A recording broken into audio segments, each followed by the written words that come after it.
Nasabi mo na rin ba to sa sarili mo? Paano naman ako?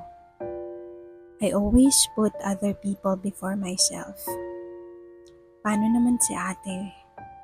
Paano naman si kuya? Paano naman si mama? Paano naman si papa? Paano naman si mentor? Paano naman ako?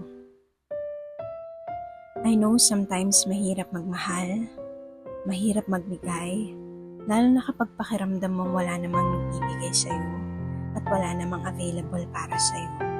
And dear, what you feel now doesn't make you less of who you are as a person. I want to remind you that people around you will always be limited, but not God.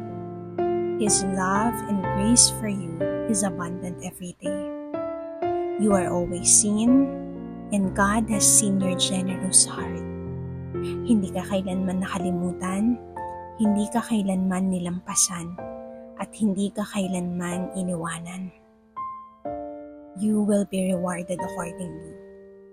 Bihira mo man marinig, pero salamat kasi naging available ka sa iba sa panahong kailangan ka nila. At asahan mo that God will meet you the way you meet others when they needed you the most. Rest in Him today. Mahigpit na yakap, with love and prayers, Noel.